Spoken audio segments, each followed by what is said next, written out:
Why did the jungle go quiet the moment she spoke? The river didn't flow. It pressed forward in slow, heavy breaths, thick with silt and rot, like something ancient refusing to be hurried. Moonlight barely touched its surface. The water swallowed sound the way it swallowed light. Elena Vance sat at the bow of the boat unmoving. Her rifle rested across her knees, not cradled, not gripped, just there like an extension of her body. She wasn't tense. She was focused. There was a difference. The others behind her filled the darkness with low murmurs and the soft clink of gear. 6 men. 1 woman, all elite, all armed, all confident. Too confident. The birds had stopped. That was what caught her attention. Not the smell of the river, or the way the fog clung to the water like damp breath, or even the faint mechanical whine of the engine struggling to stay quiet. It was the absence of sound. The jungle had been alive moments ago, chirps, wings, movement. Then nothing. Elena lifted 2 fingers slightly. "Kill the motor," she said. Her voice was calm, low, almost gentle. The man nearest the controls hesitated, then complied. The engine died and the silence rushed in to fill the space, thick and uncomfortable. Someone behind her shifted.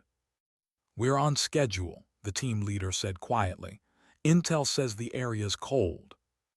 Elena didn't turn around. "Intel doesn't hear birds," she replied. No one laughed, but no one agreed either. The boat drifted. The current nudged them closer to the bank, where mangled roots clawed at the water like skeletal fingers. The jungle loomed just beyond, dense, layered, hiding depth behind depth. Elena scanned the tree line without moving her head, letting her eyes do the work. She felt the familiar weight settle in her chest. Ignored again. She was used to it, used to being the attachment, the specialist, the one added late to the roster and quietly questioned at every briefing. She didn't look like them, didn't move like them, didn't carry herself with loud certainty. She carried something else. The boat kissed the mud with a soft, wet sound. The men disembarked quickly, boots sinking, weapons rising. The routine was clean, efficient, practiced. Elena waited a half-second longer than the others before stepping off, letting the water swallow her boots, her calves, her knees. The cold was grounding, familiar. "Wraith," the team leader murmured into his mic using her call sign. "You peel off once we're set. Find high ground." She nodded once, though he couldn't see it. As they moved inland, she didn't follow right away. She stayed at the edge of the river, parallel to them, letting the water mask her presence. Her breathing slowed. Her world narrowed. This was where she belonged, not in the center of the formation, not in the loud certainty of men who trusted plans more than instincts. The jungle watched. Elena lifted her optic, scanning through layers of green and shadow. Shapes resolved slowly, too slowly. The heat signatures were wrong, too deliberate, too still. She stopped. Her heart didn't race, it dropped. There, just beyond a tangle of vines, a straight line where no straight line should exist. The unmistakable geometry of metal pretending to be wood. A rifle barrel. She froze, every muscle locking into place as if the jungle itself had told her to stop breathing. The sentry was good, too good to be part of a cold area. He didn't fidget, didn't pace, didn't scan wildly. He waited. And the team was walking straight toward him. Elena's thumb hovered near her radio. "Havoc," she whispered. "Possible eyes front, 3 o'clock, recommend halt." "Static." She frowned slightly, adjusted her grip, tried again. "Havoc, do you copy?" "Nothing." The terrain here was bad for comms. She knew that. Everyone did. But knowing it didn't make the silence any less heavy. She glanced toward where the team should have been, counting distance in her head. Too far to shout, too close to ignore. The sentry shifted, lifting a hand toward his own radio.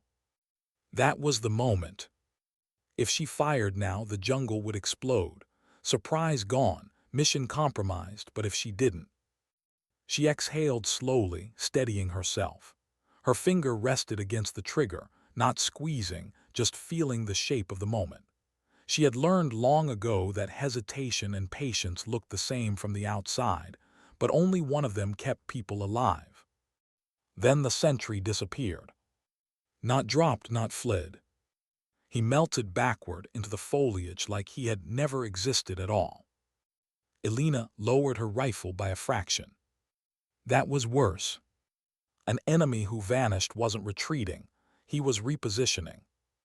She moved without standing, sliding deeper into the water, letting the river take more of her weight. She keyed her mic again, this time abandoning protocol. "Break formation," she whispered. "Ambush likely, heavy." The radio hissed softly in response, mocking her. She swallowed, a tight knot forming in her chest.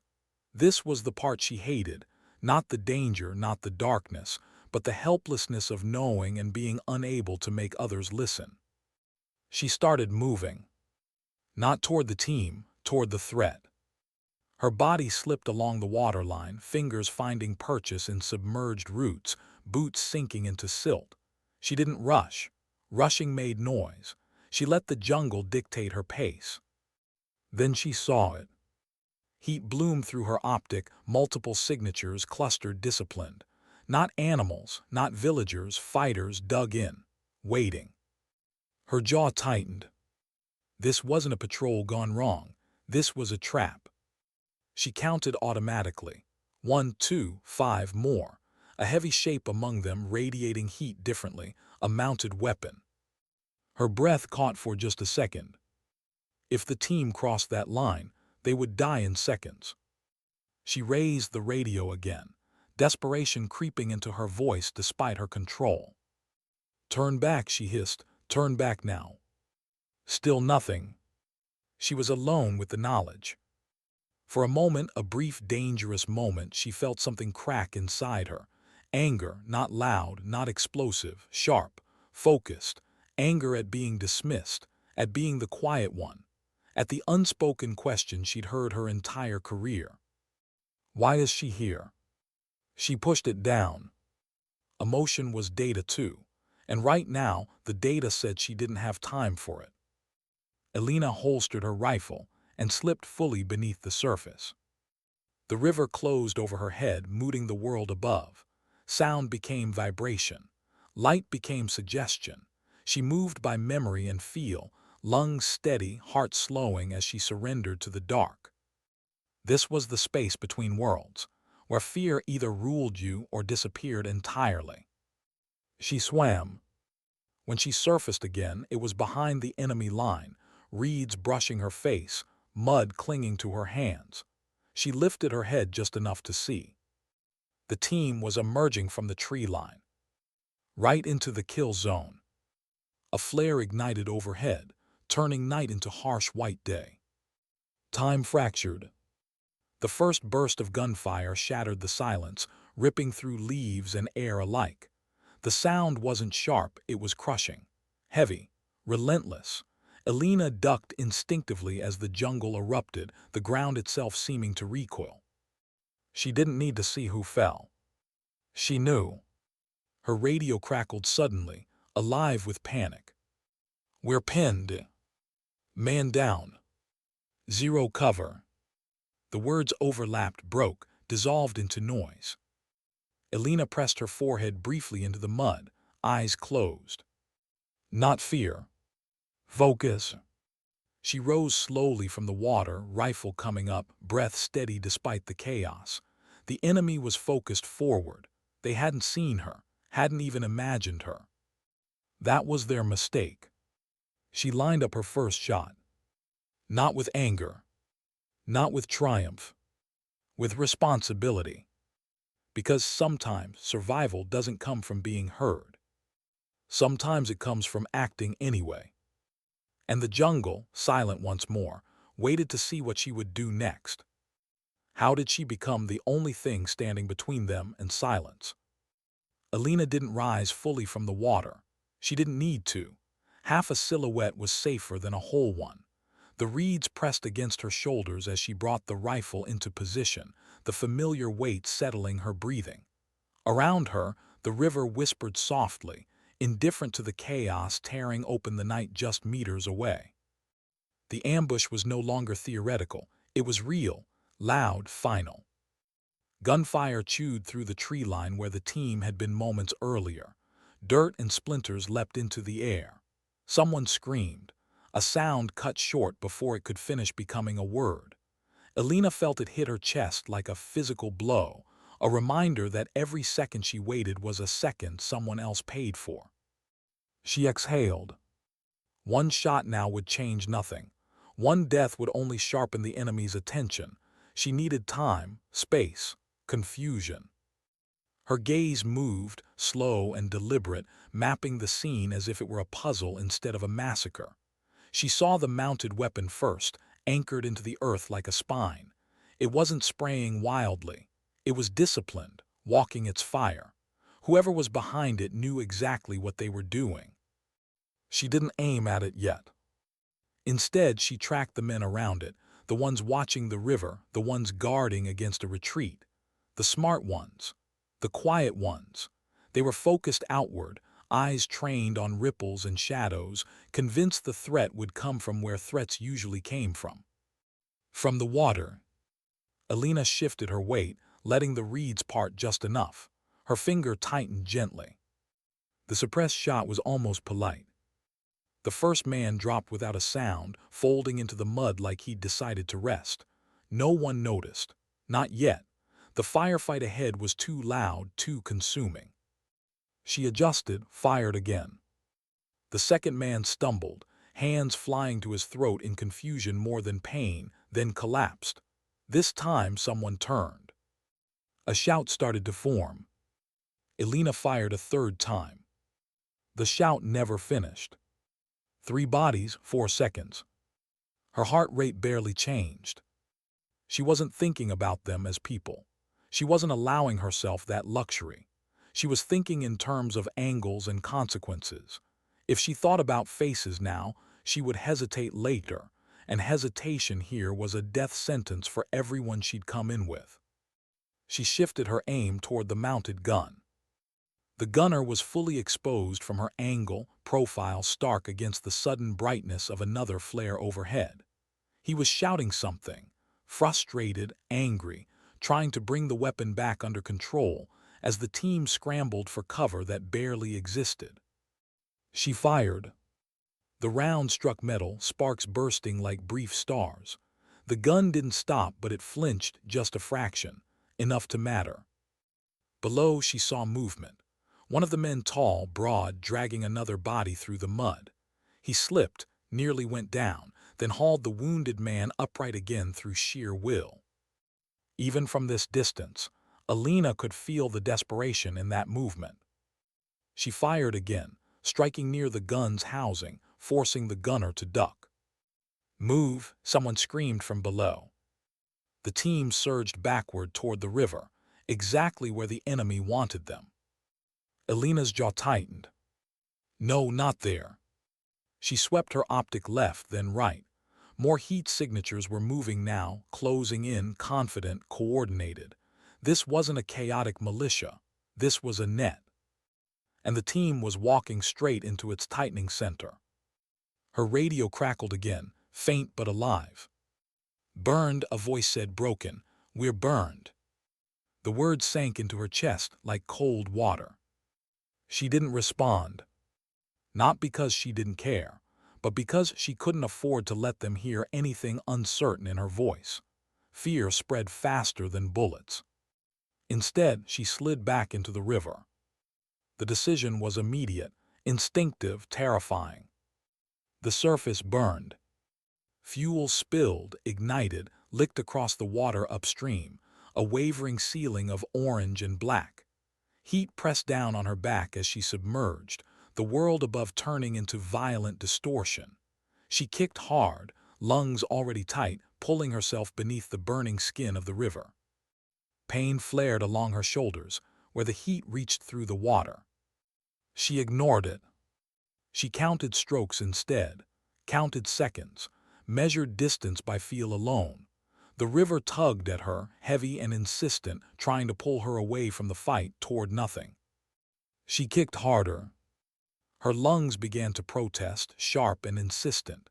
Her body wanted air, wanted relief, wanted to surface anywhere but here. Not yet. She surfaced downstream, breaking through into cooler darkness, gasping once before forcing herself still. Smoke drifted above the water, thick enough to hide her movement. The fire behind her roared like an angry god, splitting the battlefield in two. For a moment, she allowed herself a single breath of relief. Then she heard it. The gunfire had changed.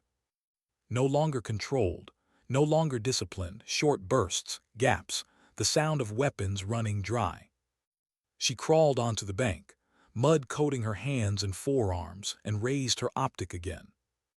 The team was retreating, but not escaping. They were being guided, pushed by pressure into a narrow stretch of riverbank with no cover and no way out. The enemy fire slowed, not because they were retreating, but because they didn't need to rush anymore. They were waiting. Alina felt something twist in her chest. This was the moment before execution. Her radio came alive again, clearer now. "We're pinned," the team leader said, his voice raw. "Zero ammo, zero cover." There was a pause, a terrible one. Then quieter, "We're done." Alina closed her eyes for half a second. Not to grieve, not to pray. To decide. She looked down at herself, wetsuit torn, mud-streaked, missing one boot from somewhere she couldn't remember losing it. She checked her rifle. Limited rounds. Enough, but not for a prolonged fight.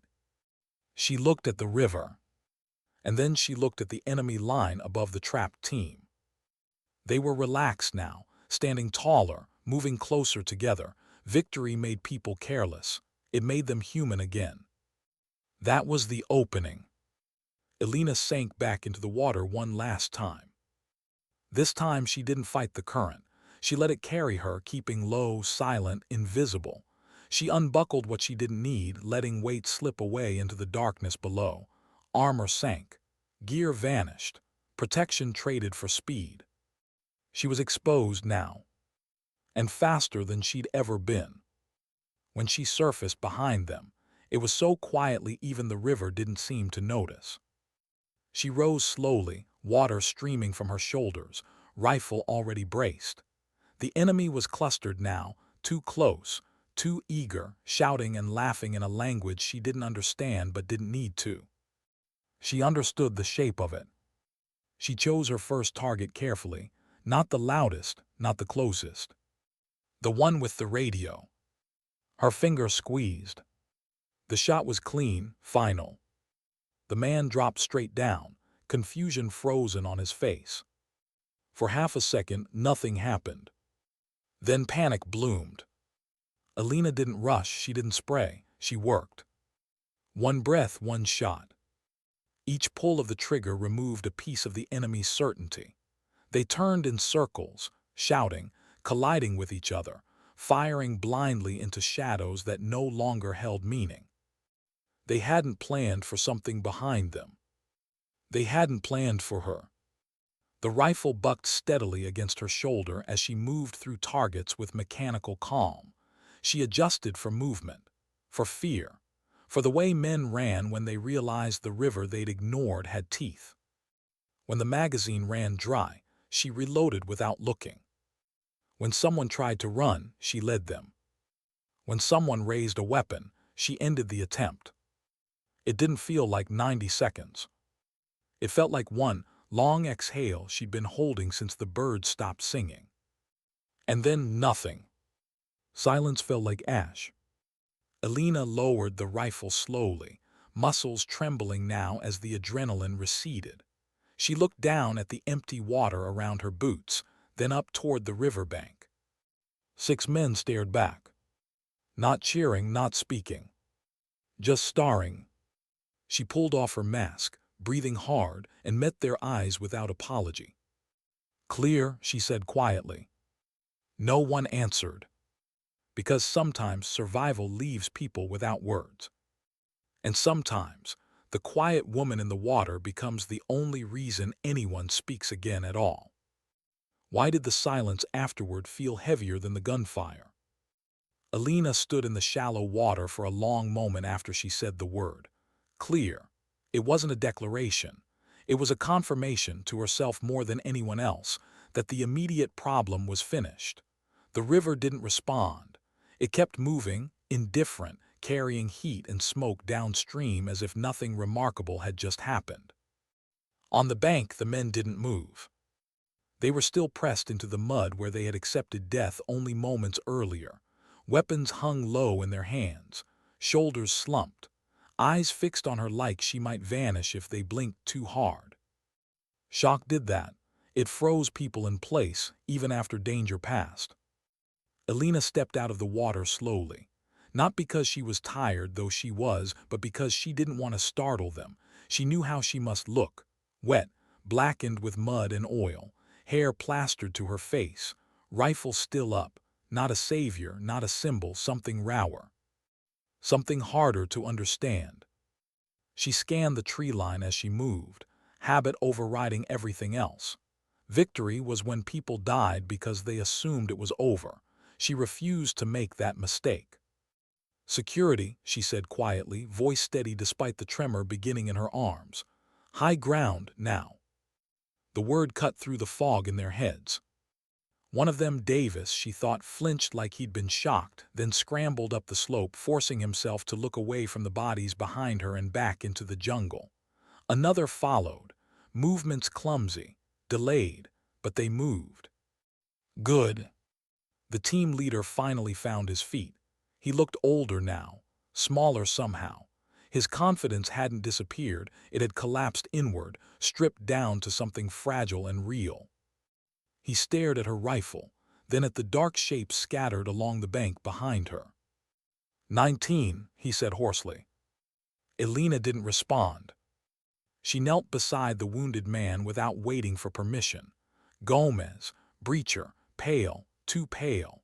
Blood soaked into the mud beneath his leg in slow, steady pulses. Alina's hands were already moving.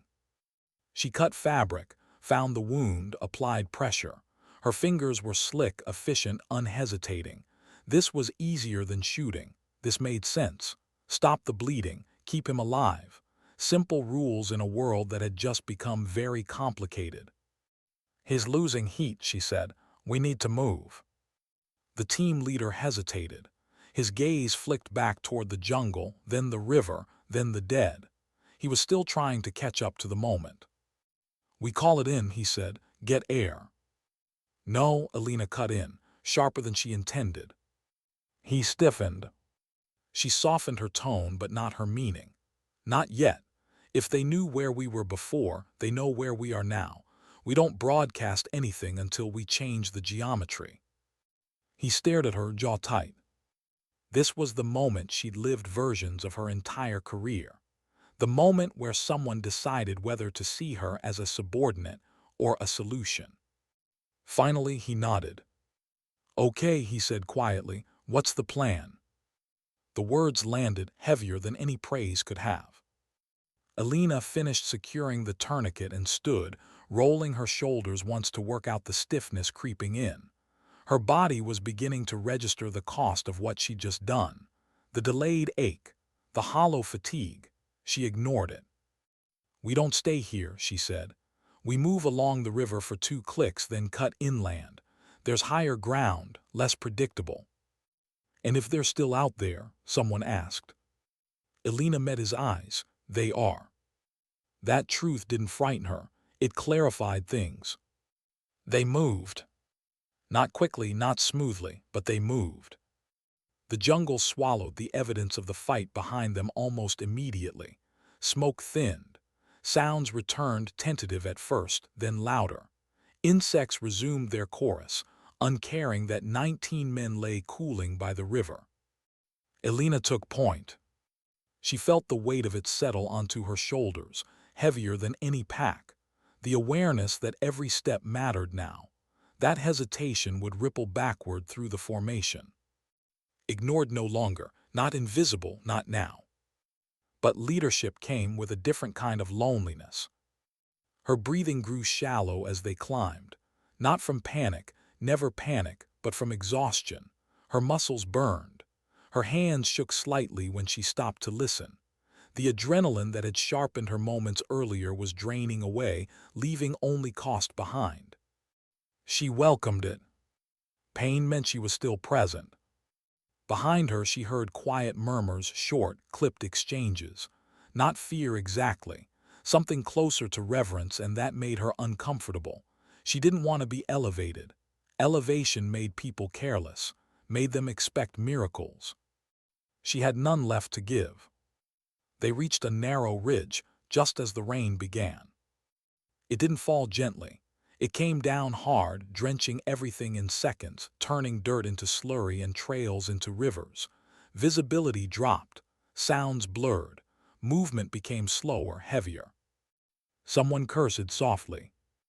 Alina felt the cold creep in under her suit, stealing heat she no longer had to spare. "Hold," she whispered, raising a fist. They stopped. The wounded man groaned weakly. Alina moved back, checking him again. His breathing was fast, shallow, eyes unfocused. She felt something twist in her chest. "Stay with us," she murmured, more to herself than to him.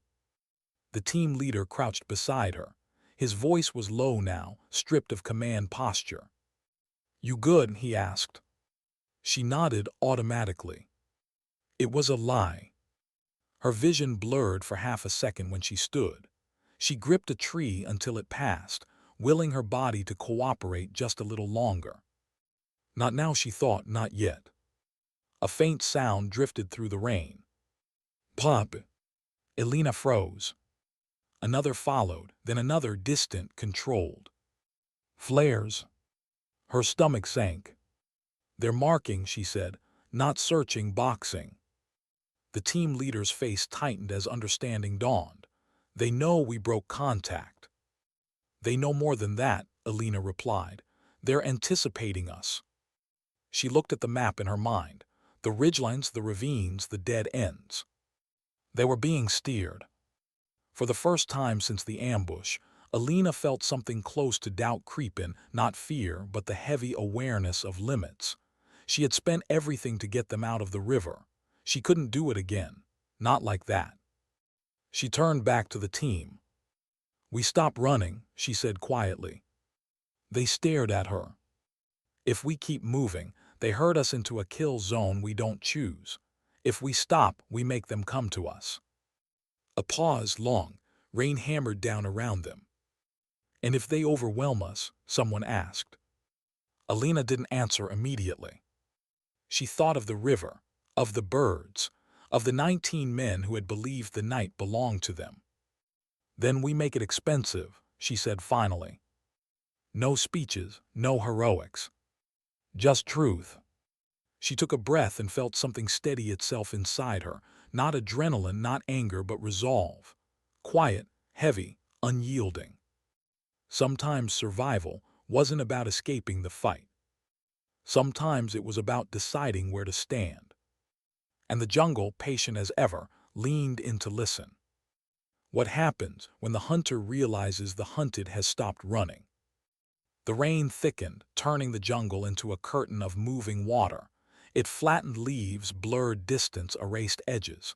For most people it would have been disorienting. For Alina it was cover. Sound bent in the rain. Heat signatures smeared. Movement became guesswork. The jungle didn't just hide you, it rewrote you. She crouched low, pressing her palm into the mud, feeling vibration through the earth rather than trusting her ears. That was something an old instructor had taught her years ago, back when she was still trying to prove she belonged. Listen with more than one sense. The ground remembers things before your mind does. Behind her, the team waited. No one spoke. No one questioned her decision now. The disbelief had passed. What remained was a fragile, dangerous thing, trust built too fast under fire. She felt its weight more than any doubt they'd ever carried about her. Alina lifted 2 fingers and pointed left. Davis peeled off silently, slipping into a depression between roots. Another man mirrored him to the right. The rest stayed tight, clustered around the wounded, weapons angled outward. It wasn't textbook. It was survival-driven. And for the first time that night, it felt deliberate. She took a slow breath and leaned into the slope, letting her silhouette break against the tree line. The ache in her shoulders flared, a dull reminder that her body was reaching its edge. She acknowledged it and moved past it. Pain could wait. People couldn't. The first enemy scout appeared exactly where she expected. He moved cautiously, almost respectfully, as if the jungle itself might punish him for being careless. His weapon stayed low. His head moved constantly. He was good. Alina waited. She didn't raise the rifle immediately. She watched his pattern, counted his steps, noticed the way he favored his left leg just slightly. Old injury, slower pivot. When she fired, the shot was absorbed by rain and foliage. The man dropped behind a fallen log, out of sight. Alina didn't look to confirm. She was already shifting. A second shape moved in from the opposite direction, then a third. They weren't rushing. They were tightening, testing. Alina felt a flicker of something unfamiliar, pride maybe, not in herself, in them. The team was holding their positions, covering angles, listening. They were learning. A burst of gunfire snapped through the rain, closer this time. Dirt jumped near her knee. She slid backward, heart steady, breath controlled. The jungle was no longer neutral ground. It was contested. Her radio crackled softly. "Contact," Davis whispered, "2, moving uphill." Alina adjusted her position and replied just as quietly, "Let them pass." A pause, she imagined his confusion, then copy. The enemies moved past him, unaware of how close they were to disappearing. Alina tracked them as they advanced, waiting until they were fully committed, backs turned, attention forward. She fired twice. Both fell. The silence that followed wasn't peace. It was recalculation. Alina felt it like pressure behind the eyes. The enemy would change tactics now. They always did. Aggression would give way to patience. Numbers would spread. They would try to outlast rather than overwhelm. Time became the enemy. She checked on the wounded again. Gomez's breathing was ragged, each inhale a small battle. His eyes fluttered open when she pressed 2 fingers to his neck. "You're still here," she said softly. He tried to smile, failed, but his grip tightened weakly around her sleeve. That small, human thing nearly broke her. She stood abruptly, turning away before anyone could see it on her face. The team leader moved closer, voice barely audible over the rain. "Extraction window closes in 40. Alina nodded once. 40 minutes was an eternity in theory. In reality, it was nothing. "They won't let us wait," she said. "They'll probe until they find a seam. And when they do—" Alina glanced at the terrain ahead, a narrow saddle between 2 rises, limited cover, predictable approach. "We make them believe they've already won," she said. He studied her face, searching for something, confidence maybe, or reassurance. What he found instead was resolve, not loud, not dramatic, just fixed. "Okay," he said, "you're calling it." The words hit her harder than the firefight had. She set the trap with care. They shifted their footprint deliberately, leaving signs, disturbed earth, snapped branches, a dropped piece of gear placed just wrong enough to be noticed. Not sloppy, just human, just tired. Then they pulled back into the trees, leaving the saddle empty. Waiting. Minutes passed, long ones. Rain soaked through everything. Alina's hands were numb now, fingers stiff against the rifle. She flexed them slowly, keeping circulation moving. She thought briefly of warmth, of dry clothes, of a life where silence didn't mean danger. She pushed the thought away. Movement. 5:06. The enemy emerged cautiously, weapons raised, eyes scanning. They advanced in a staggered line, disciplined, careful, too careful. They had learned from the river. Alina let them come. Her pulse thudded in her ears, but her breathing stayed slow. She watched for the one who mattered, the leader, the one whose decisions shaped the rest. There, he stepped forward, hand raised, signaling a halt. He studied the empty saddle, suspicion written into every line of his posture. Elena fired. The shot took him cleanly, dropping him backward into the mud. For a split second, no one reacted. Then chaos erupted. The team opened fire from both flanks, controlled, deliberate. Not a spray, not panic. Each shot chosen, each movement measured. Elena shifted targets, covering gaps, preventing escape. The enemy tried to regroup, but without their leader, without momentum, they fractured. It was over in less than a minute. When the last sound faded, Elena stayed where she was, rifle still raised, listening. The jungle absorbed the violence as it always did, rain washing away evidence even as bodies cooled. She lowered the weapon slowly. Her legs trembled. She sat down hard against a tree, breath finally breaking its disciplined rhythm. The exhaustion hit her all at once, like a wave she couldn't outrun anymore. She pressed her forehead into her palms. For a moment, she allowed herself to feel it. The weight, the fear she hadn't had time to acknowledge. The knowledge that if she had been a second slower, if her instinct had been wrong, everyone behind her would be gone. A hand touched her shoulder. She looked up to see the team leader standing there, rain streaking down his face, eyes softer than she'd ever seen them. "You saved us," he said quietly. Elena shook her head. "I didn't," she replied. "We did." He didn't argue. Above them, the rain began to ease, thinning from a roar to a steady whisper. Somewhere far off, a helicopter's faint thrum reached through the trees, distant but real. Extraction. Elena closed her eyes for a brief second, letting the sound anchor her to the present. They weren't out yet, but they were closer. And for the first time since the river, she allowed herself to believe they might actually make it home. What does survival cost when the danger finally starts to fade? The helicopter didn't arrive like a rescue. It arrived like a question. The sound drifted in and out through the thinning rain, uncertain, almost hesitant, as if the machine itself wasn't convinced this patch of jungle wanted to let them go. Elena stood slowly, joints protesting, and listened, not just for the aircraft but for everything else, for footsteps, for engines, for the subtle shift that meant someone else was moving with intent. Nothing. That absence unsettled her more than gunfire ever had. They moved carefully toward the extraction point, following a route Elena chose instinctively, weaving around low ground and dead space. No one questioned her now. Even when she stopped abruptly, raised a hand, and waited for a full minute before moving again, they followed without complaint. Trust had settled in like gravity, quiet, unavoidable. Gomez was fatting. They rotated carrying him, but even that wasn't enough to hide the truth in his skin tone or the way his breath stuttered. Elena knelt beside him again, pressing her fingers to his wrist.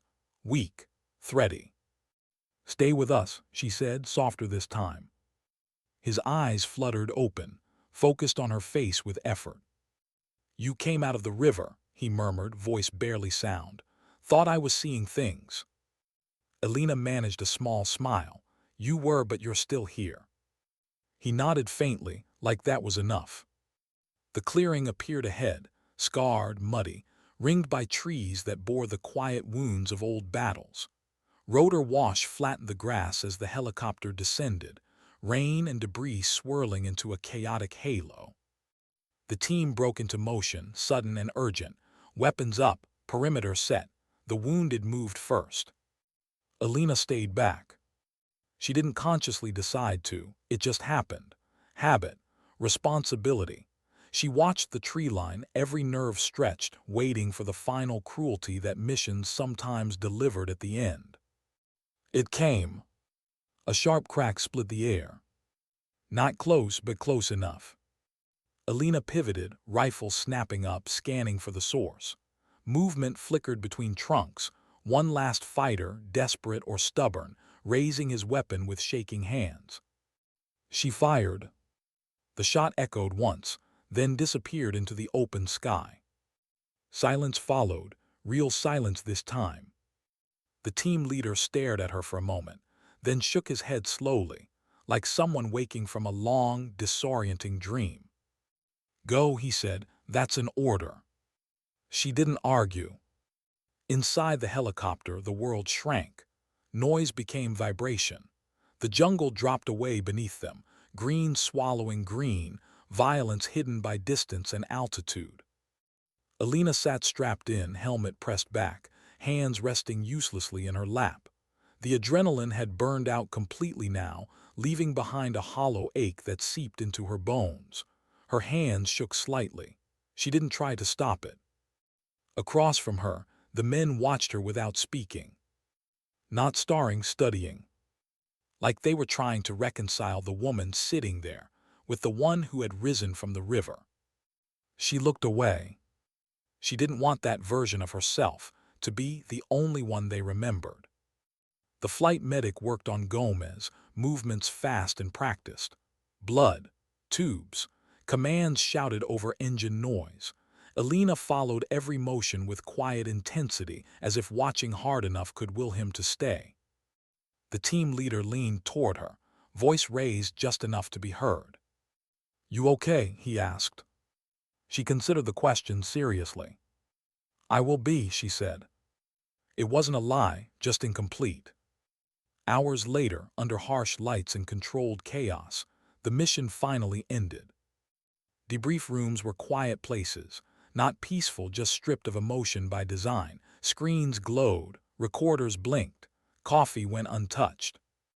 Alina sat at the far end of the table, wrapped in a blanket someone had placed around her shoulders without asking.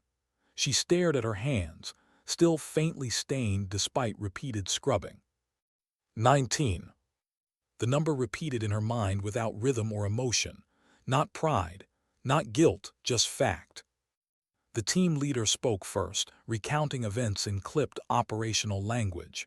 Contact, ambush, break, recovery. His voice didn't waver, but Alina noticed the way his jaw tightened when he reached the river. "And then Wraith," he said, glancing at her, "neutralized the rear element." Neutralized. The word landed heavily. Alina lifted her gaze. "I didn't neutralize anything," she said quietly. "I created space." The room stilled. She wasn't challenging him. She wasn't angry. She was precise. "They walked into it," she continued, "because they believed we were already beaten." No one interrupted. She wasn't just recounting events.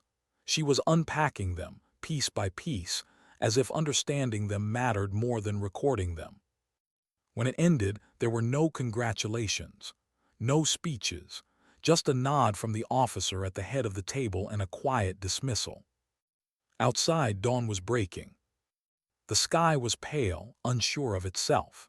Alina stood alone near the edge of the airfield, breathing in cool, dry air that smelled nothing like the jungle.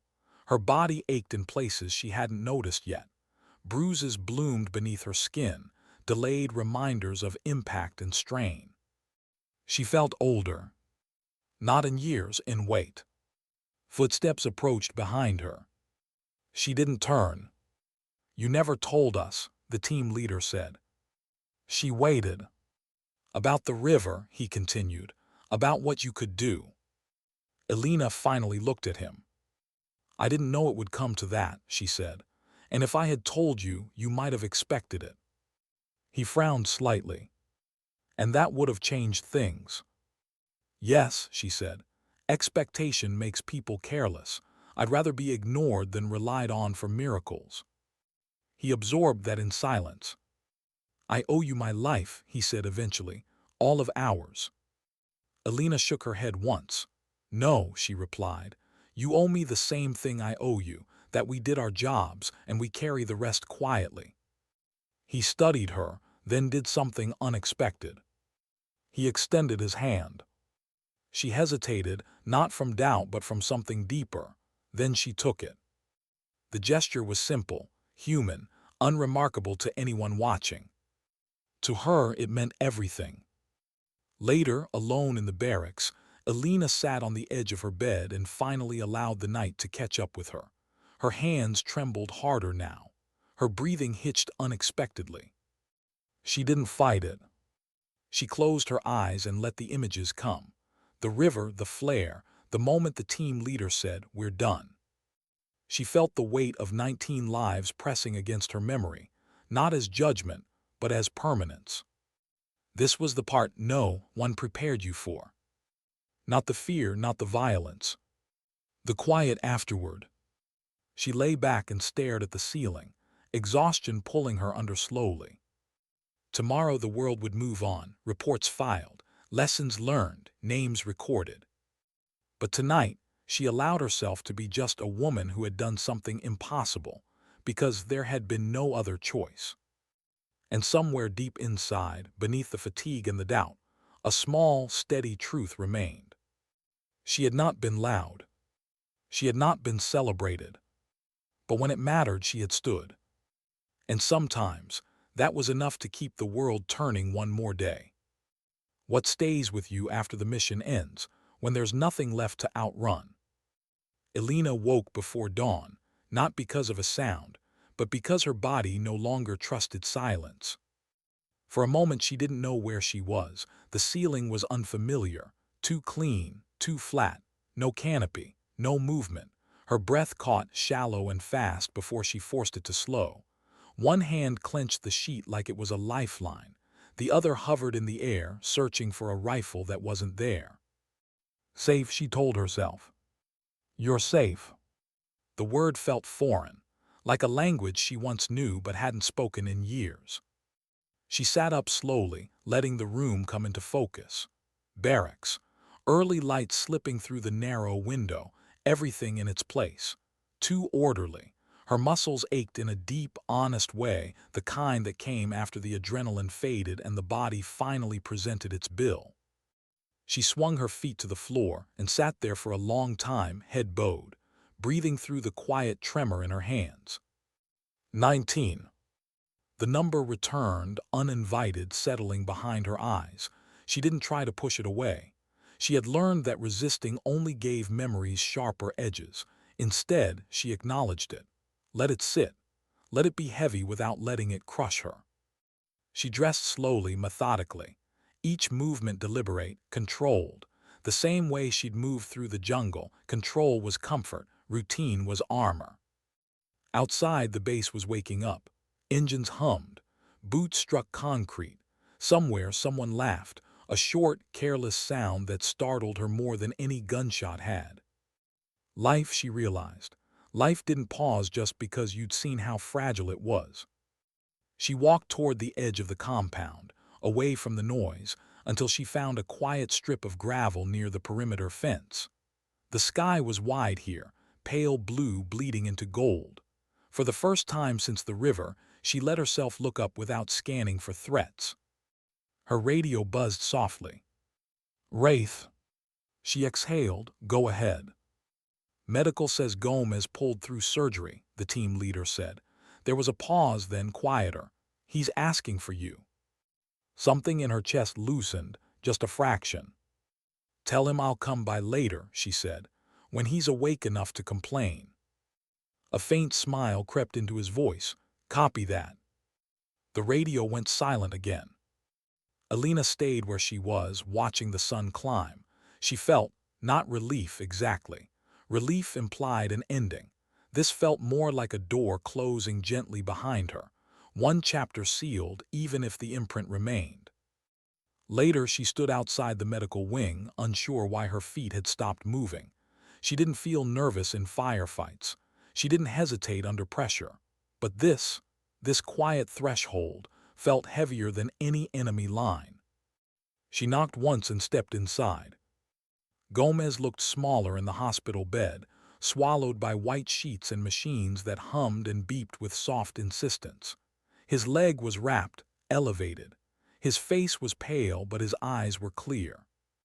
He saw her and smiled, slow and genuine. Told them, he said hoarsely, They couldn't keep you away. Alina crossed the room and pulled a chair close, sitting carefully, like sudden movement might break something. "How are you feeling?" she asked. He shrugged weakly. "Alive, apparently that's a win." She nodded. "It is." They sat in silence for a moment, not awkward, not forced, just real. "You know," he said eventually, staring at the ceiling, "when they said we were done, I believed it." Alina didn't look away. "So did I." He turned his head toward her, eyes searching her face. "Then why didn't you stop?" The question wasn't accusatory, it was curious, honest. Alina considered it carefully. "Because belief isn't the same as truth," she said. "And because sometimes the only difference between the two is whether someone is willing to act before the world agrees." Gomez nodded slowly, like the words were settling into a place that had been empty before. "You never said much," he murmured, "before all this." "I still don't," she replied. He smiled faintly. "Yeah, guess that's why we listened when it mattered." When she left, she felt lighter, not because of gratitude, but because something had been acknowledged, seen, not glorified, just recognized.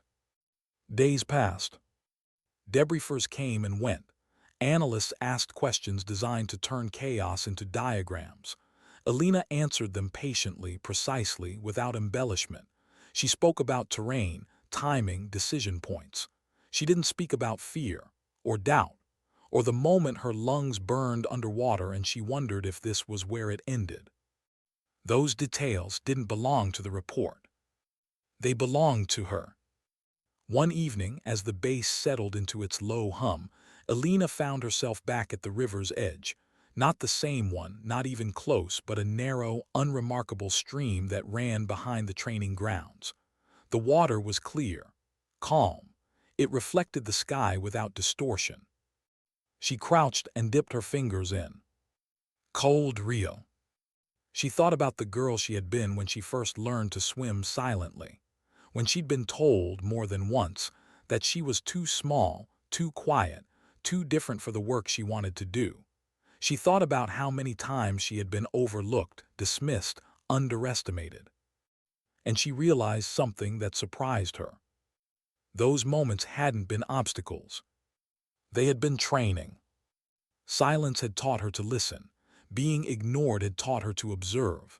Doubt, hers and others, had taught her to prepare without expectation. She hadn't emerged from the river that night because she was extraordinary. She had emerged because she was ready. Footsteps approached behind her. She didn't turn. "You always find the quiet places," the team leader said. "They don't find me," she replied. "I look for them." He stood beside her, hands in his pockets, gaze fixed on the water. "They're rewriting doctrine," he said after a moment. "After-action review, river insertion, re-element counterambush. Your name came up." Alina felt a familiar tightening in her chest. "As what?" He smiled slightly. "As a reminder that not everything worth trusting announces itself." She considered that. "Good," she said. "Then maybe the next one won't have to prove it the hard way." He glanced at her, then nodded once respectfully. When he left, Alina stayed. She watched the water move around stones, never rushing, never stopping. It didn't fight obstacles. It learned them, shaped itself accordingly. She stood, feeling the evening air settle against her skin, and made a quiet promise, not to the mission or the uniform or even to the people who had survived because of her actions, but to herself. She would keep choosing clarity over noise, purpose over recognition, action over approval. Not because it made her a hero, but because it was who she was.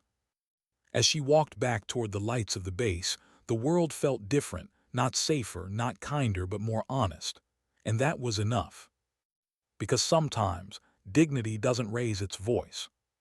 It doesn't demand to be seen. It doesn't wait for permission. Sometimes, dignity steps forward in silence and lets its actions speak when words would only get in the way.